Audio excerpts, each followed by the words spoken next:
The rain fell in thick sheets over the gardens of the Almeida mansion, but no one inside the gilded ballroom seemed to notice. The guests laughed, toasted, and exchanged secrets over crystal glasses, while the orchestra played a waltz that echoed like cruel irony.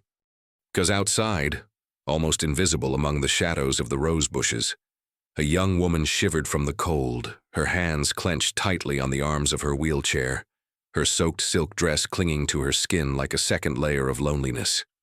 Isabela Almeida, the granddaughter no one remembered existed, watched through the lit windows as her grandfather raised his glass in yet another toast to his own greatness. He hadn't even glanced at her when he'd dismissed her to the garden hours earlier with a dismissive gesture. "Stay there, you're obstructing the circulation." The wind howled through the bushes, and raindrops ran down Isabela's face like tears she refused to shed. Before the accident, she was the star of the family, the brilliant heiress, the girl who danced in ballrooms and made everyone laugh. But after that miscalculated turn, after those months in the hospital, after that wheelchair, she became an uncomfortable detail, a living reminder that not even the Almeida family's money could buy everything. Guests passed her by as if she were a ghost.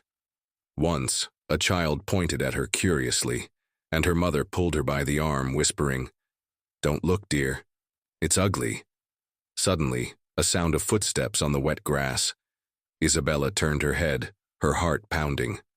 Someone was coming toward her, but it wasn't one of her grandfather's bodyguards, nor a lost guest. It was a tall silhouette, hunched against the rain, approaching urgently, as if she were the only person in the world who mattered that night. Who could it be? And why, after so long forgotten, was someone finally seeing her? What happened next would change everything, but you have to stay until the end to find out. If this story has already moved you, don't forget to give a like that's it, subscribe on the channel. Because here, we don't just tell stories, we show the truth that no one has the courage to face. Subscribe and get ready for the next chapter. You won't want to miss it. The rain was relentless and the wind was sharp as blades as the silhouette approached Isabela. She clutched the arms of her wheelchair, her fingers freezing, her heart pounding so hard it felt like it was about to burst from her chest. Who could that man be? A security guard? An intruder? But when the figure came close enough for the dim light from the street lamp to illuminate his face, Isabela recognized the deep brown eyes that always watched her with a mixture of pity and respect. It was Jorge, the family driver, the man who, for the past 2 years, had been the only one to offer her more than a mechanical greeting. He stopped a meter away, his umbrella open over his head, but the right side tilted to protect her as well. Water dripped from his gray hair, dripping onto the worn coat he wore over his uniform. Without a word, he took off his coat and draped it over Isabela's shoulders, enveloping her in a warmth she hadn't felt in a long time. The smell of coffee and gasoline, so characteristic of him, brought a strange sense of comfort. "What are you doing out here, Miss Isabela?" he asked, his voice hoarse but soft. "You're soaking wet." Isabela tried to respond, but the words stuck in her throat. How could she explain that her own grandfather had forgotten her in the garden? That the guests preferred to ignore her existence rather than face the discomfort of her presence? That sometimes she herself wondered if she was still real. Jorge didn't wait for an answer. With careful movements, he knelt on the wet grass and inspected the wheels of the chair, which were stuck in the mud. Without hesitation, he brushed the mud off with his hands, as if it were the most natural thing in the world. Isabela watched every gesture, feeling something strange and warm expand inside her.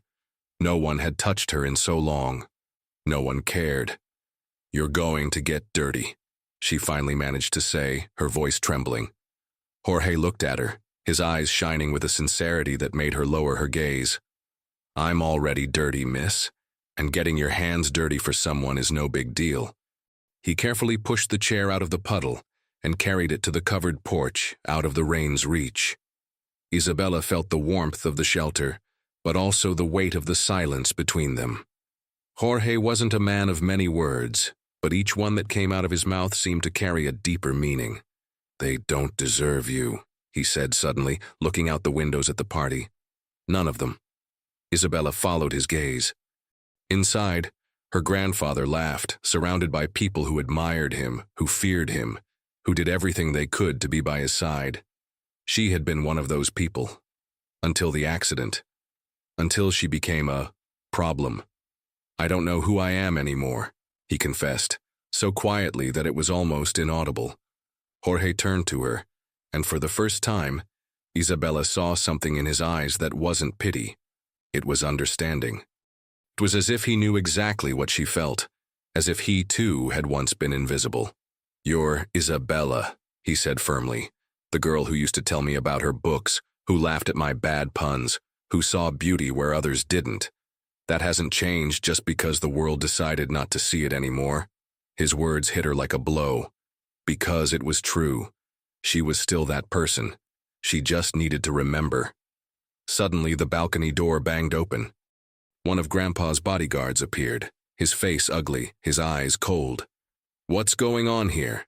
he asked, looking from Isabela to Jorge suspiciously. "Mr. Almeida is looking for you, Jorge, and Miss Isabela should be in her room." Jorge didn't move. He didn't lower his head, as he always did when confronted.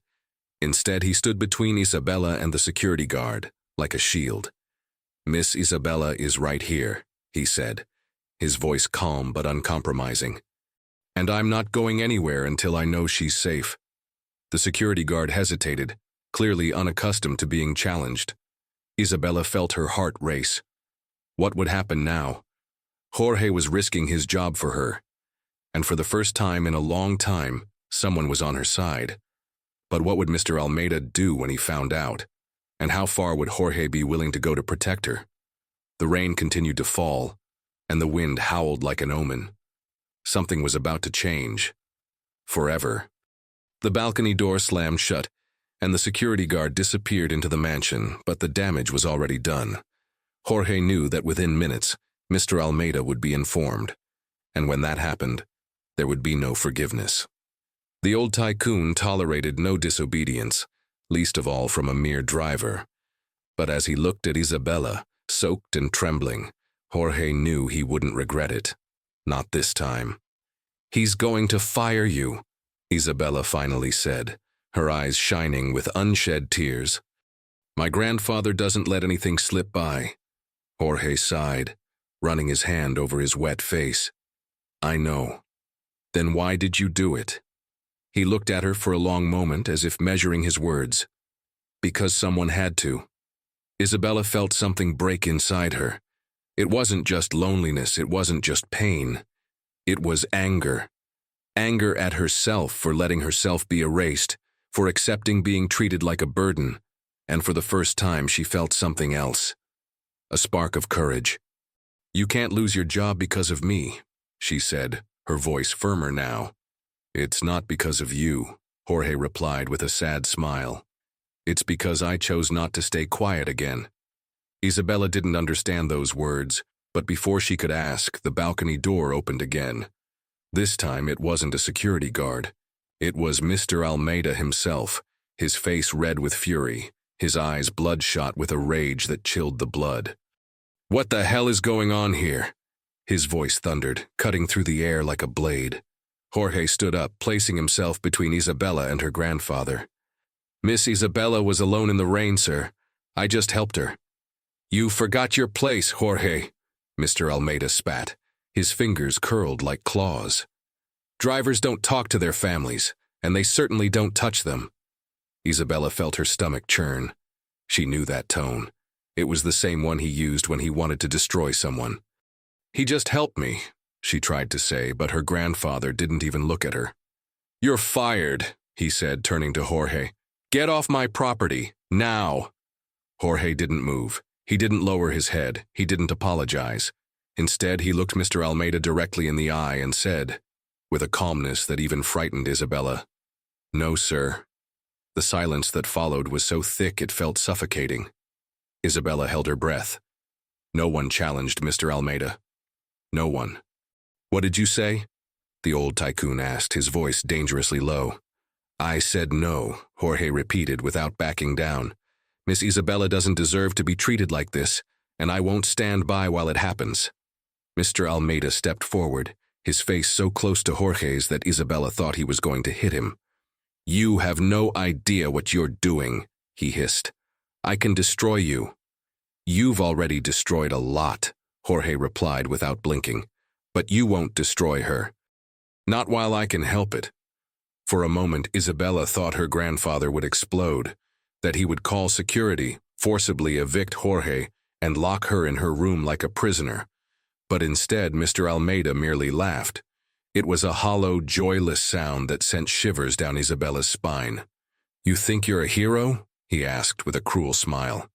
"You know nothing about this family, about what really happened that night."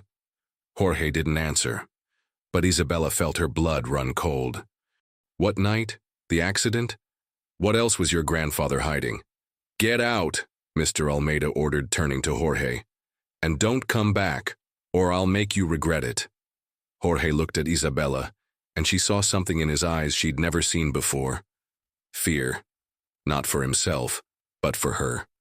"I'll be back tomorrow," he said quietly, just to her. "And we'll talk." Then, without looking back, he turned and disappeared into the rain. Isabela was left alone with her grandfather, who stared at her with such pure hatred that she felt as if she were being burned from the inside.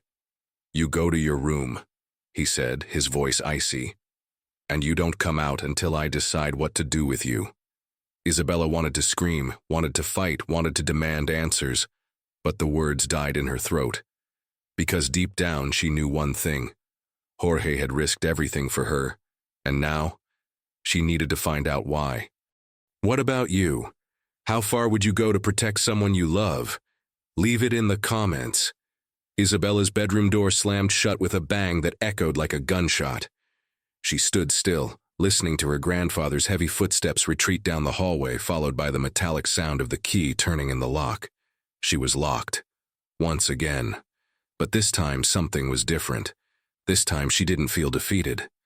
Because for the first time in years, someone had looked her in the eye and said, "You are not alone." Isabela approached the window, her trembling fingers pushing aside the heavy curtains. Outside, the rain had finally stopped, but the sky was still ominous, like an omen. She searched for Jorge in the shadows of the garden, but he had already disappeared. Only the crushed grass where he had knelt remained, the trail of his footprints fading into the darkness.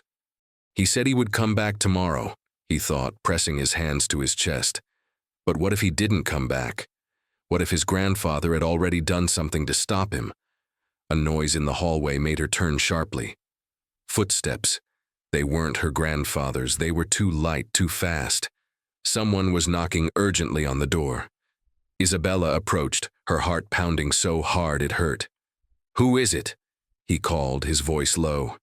"It's me, Clara," came the muffled reply. The housekeeper, the only person in the mansion who still dared speak to her. "Open it quickly before anyone sees." "I'm locked in," Isabela replied, feeling frustration burn in her eyes. A moment later, the sound of a key turning was heard. Clara hurried in, closing the door behind her with a sigh of relief. Her face was pale, her eyes wide. "Mr. Almeida fired Jorge," she whispered, as if afraid the walls had ears, "and threatened to call the police if he comes back." Isabela felt the ground disappear beneath her. "He can't do that." "You can, and you will," Clara replied, pursing her lips. "But Jorge left something for you."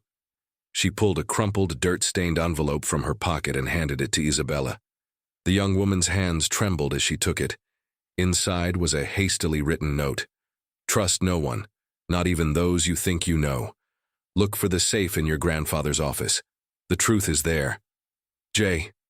Isabela looked at Clara, her heart racing. "What does this mean?" The housekeeper hesitated, glancing at the door as if expecting someone to interrupt her at any moment. "I've worked here for years," she murmured, "and for years I've heard things that shouldn't be said." "What things?" Isabela pressed, feeling an urgency she didn't understand. Clara moved closer, lowering her voice even further. "The night of your accident, your grandfather wasn't where he said he was, and he wasn't alone." Isabela felt short of breath. "What are you saying?" "I'm telling you Jorge knows something," Clara replied, her eyes filled with a fear Isabela had never seen before. Something that could destroy this family. And now he wants you to know it too. A noise in the hallway made them freeze. Footsteps, voices. Someone was coming. "You need to get out of here," Clara whispered, pushing Isabela toward the closet. "Hide. They can't find you with this." Isabela didn't have time to react. Clara pushed her into the dark closet, closing the door behind her. A second later, the bedroom door burst open. "What are you doing here?" came the grandfather's voice, cold and sharp. "I just came to tidy the room, sir," Clara replied, her voice trembling but firm. "Miss Isabela is sleeping." There was silence. Isabela held her breath, listening to the sound of her grandfather's footsteps approaching the closet. She held the note tightly, as if it were her only anchor in a sea of lies. "Leave," Mr. Almeida finally ordered, "and don't come back here without my permission." The door closed again. Isabela remained motionless, her heart pounding so hard it felt like it was about to burst. She stared at the note in her hands, Jorge's words burning in her mind. The truth is there. And for the first time, she felt something she hadn't felt in a long time. Anger. Anger at her grandfather. Anger at the lies. Anger at herself for letting herself be swallowed up by all of this. She couldn't stay there. She couldn't wait. She had to act. But how? And what would happen if I discovered something that couldn't be undone? The night was too silent. Isabela waited until the last sounds of the mansion faded, until the security guard's footsteps faded, until the clock on the wall struck 2 in the morning. Then, with Jorge's note clutched in her hand, she crept to the bedroom door. The lock was old, and she knew her grandfather had never bothered to change it. After all, who would dare defy him in his own home? With a pin he found in the drawer, he worked the lock until, with a soft click, the door opened. The hallways were plunged into darkness, lit only by the silvery moonlight streaming through the windows. Isabela moved her wheelchair carefully, avoiding the creaking spots on the floor. Every shadow seemed to hide danger. Every sound made her freeze. But she couldn't stop. Not now. Not when she was so close to the truth. Her grandfather's office was at the end of the hall, behind a solid oak door. Isabela stopped before it, taking a deep breath. She knew that if she were caught, all would be lost. But she also knew that if she didn't try, she would never find peace. With trembling hands, he took out the key Clara had given him. "For emergencies," the housekeeper had said, with a look that spoke more than words. The key turned in the lock, and the door opened with a soft groan. Inside, the office smelled of leather and whiskey. Moonlight illuminated the paper-strewn desk, the computer, and, in the corner, the safe. Isabela approached, her heart pounding so hard it seemed to echo off the walls. Jorge's note read, "The truth is there." She typed in the code, the date of the accident, and with a click, the door opened. Inside, there was no money. There was no jewelry. There was a yellowed envelope, handwritten with her name. Isabela took it, her fingers trembling as she opened it. Inside, photos. Photos of her before the accident. Photos of the wrecked car. And among them, a report. A report that should never have existed. Accident caused, brakes sabotaged, witness driver Jorge Silva. The words danced before her eyes, but she couldn't process them. The car, the accident, sabotage, and Jorge. Jorge knew. Jorge always, I knew. Tears burned her eyes as she flipped through the pages, each word a knife. Her grandfather not only knew, he had Titty, because she had discovered his illegal dealings, because she had threatened to expose him, because to him she was just another obstacle to be removed. And Jorge had tried to stop him. He had tried to save her, but he had arrived too late. A noise in the hallway startled her. Footsteps. Someone was coming. Isabela hurriedly closed the safe, hid the envelope inside her coat, and turned toward the door, her heart in her throat. But it wasn't her grandfather. It was Jorge, his face etched with exhaustion, his eyes filled with an urgency that startled her. "You shouldn't be here," he whispered, closing the door behind him. "I know," she replied, her voice breaking. I know everything. Jorge looked at her for a long moment, and she saw the pain in his eyes. I tried to stop him, he said finally. But I was too late. Why didn't you tell me? Isabela asked, feeling tears well up in her eyes. Because I didn't want you to carry that pain, he replied, moving closer. Because you had already lost too much. Isabela looked at him, at the man who had risked everything for her, who had carried that secret for years. And for the first time, she understood. She understood that some truths hurt too much to be spoken, but she also understood that without them, we could never be free. What do we do now? She asked, her voice firm despite her tears. Jorge smiled, a sad smile but full of determination. Now we'll do justice. The next morning, the mansion awoke to the sound of sirens. Police raided Mr. Almeida's office, handcuffing him before the eyes of all the guests who had laughed and toasted him the night before.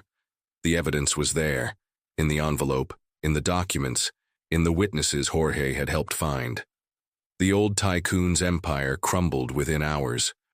Isabela watched it all from the balcony next to Jorge. There was no triumph in her eyes, only relief. Because finally, the truth had come out, and finally, she could breathe. What happens now? She asked, looking at the horizon. Jorge took her hand, squeezing it tightly. Now we live. And for the first time in years, Isabela believed it was possible. If this story moved you, if you believe that the truth always comes to light, don't forget to give a like, that's it, subscribe in the channel. Because here we don't just tell stories, we reveal truths that no one has the courage to face. Subscribe and get ready for the next chapter. You won't want to miss it.